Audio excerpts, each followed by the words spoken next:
Yeah, good afternoon, fellow gamers. It is I once again, Shire the Risen, back with another Destiny 2 video. Well, as you can see from the title, these are about 4 weapons that I myself, will be taking into the next part of Destiny, which is the Forsaken DLC that will be out next month. But besides that, basically, this first weapon that I'm going to introduce is a Null Calamity 9. It boasts 600 rounds per minute, 47 in the mag, but on mine it only says 44. Perk Zen Moment. That perk in particular is not as good, but causing damage increases the stability. But yeah, you can take a look at the weapon for those who don't have this, but you do need to have the Curse of Osiris DLC in order to get this weapon. But as you can see, Zen Moment causing damage to this weapon increases stability. The Flare Mag, well, nothing really particular stands out in this weapon. You can use small bore, it would increase your range, increase your handling. Stability takes a slight hit, but handling is there. So outside of the masterwork, keep in mind you can re-roll the masterwork and probably get more in the mag, maybe more range, whatever, but that is the chance that you take in re-rolling this.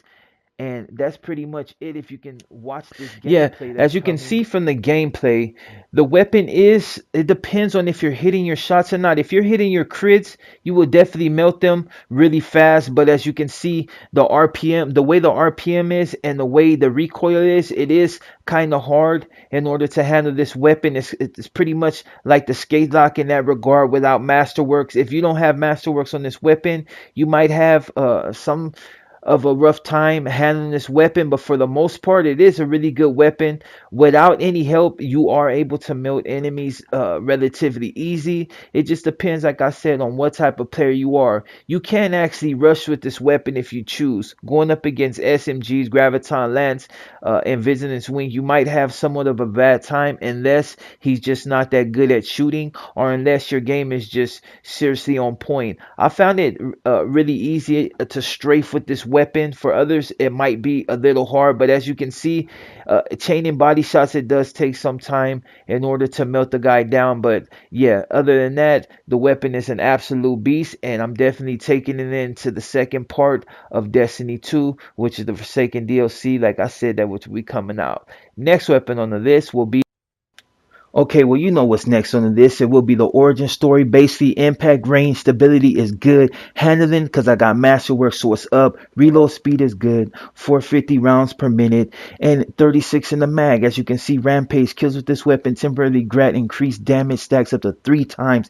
That is the perk that matters. See, if I murk one of your teammates, I turn around and get increased damage to murk you, and then murk the next person, and so on and so forth. But basically, nothing else matters but that Rampage. Masterworks, 10 on handling, so it makes this weapon an absolute steady beast, and I'm out. Well, as you can see, the origin story pretty much speaks for itself. I'm gonna champion this weapon because I feel that it is really good.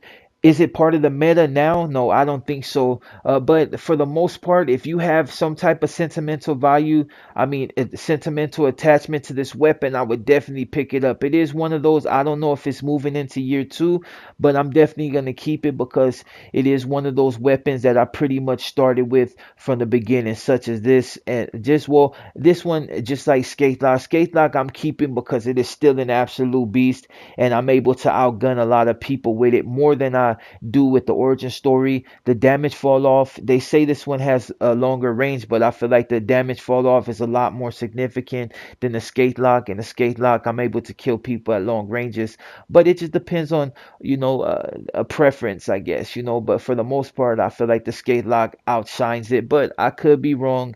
But that is your opinion. But I'm definitely save the best for last, and that's gonna be the Skate Lock, the beast of all beasts, high caliber rounds. Let's go. Yeah, last but not least, I did save the best for last. It is the Skate Lock. As you can see, basically under pressure is the trait, improve stability and accuracy as magazine gets lower. That's not so much the thing that makes the weapon what it is. It's this right here. High caliber rounds. Shot from this weapon knock the target back further, slightly increasing range. Everybody knows that after a while, high caliber was just pretty much running the scenes. It was mostly Uriel's gift, I think, that just hit a lot harder. The time to kill was a lot quicker. But as you can see, we got good impact, range, stability, handling, reload speed, and rounds per minute is 600. 42 in the magazine.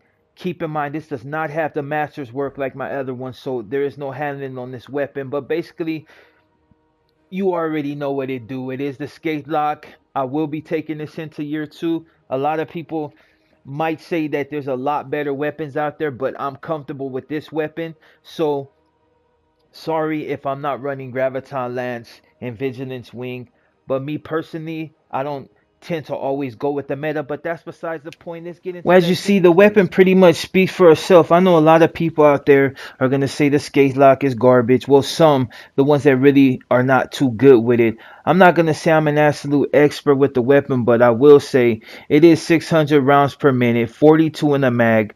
The recoil pulls like slightly to the right, so that's the only problem. But if you have handling and maybe a little bit more stability, like equipping like stability mods, you might do a lot better. I'm saying like the fastest time to kill was like 1.05 seconds. Reload time is 1.24 seconds. And yeah, so basically, I mean, the weapon speaks for itself. I mean, it has high caliber rounds, which was leading the meta for a long time. A lot of snipers bane. So pretty much, you know what the weapon do. I'm not going to say I showcase it the best in this video. I kind of like rushed it, but I really wanted people to understand that, you know, this is the type of weapon I play with. I'm not salty. I'm not gonna, you know, poke fun at the Graviton Lance users, but I mean, just to be honest, it doesn't take much skill to use the weapon. But I understand from your point of view, you do need the KD. It is about, you know, increasing your KD so you have, you know, good stats. You know, a lot of people care about those. Me personally, I get a lot of kills with this weapon and just pretty much any weapon in general, but I guess that's how the real players just stand out. You know, they use whatever comes to them. But I understand, like I said, if you're playing competitively and you need to get those kills, by all means, use the weapon that is most familiar to you. This one is my choice, what I'll be taking into year 2. So like I said, it's no salt towards your weapon.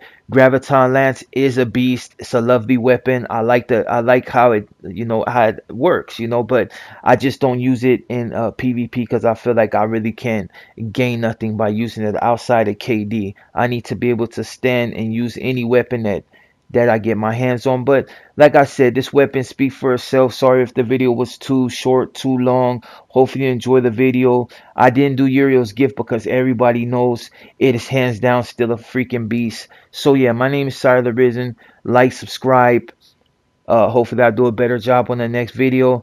But I'm trying. And anyways, enjoy the rest of your day. My name is Sire the Risen. I'm out. Late.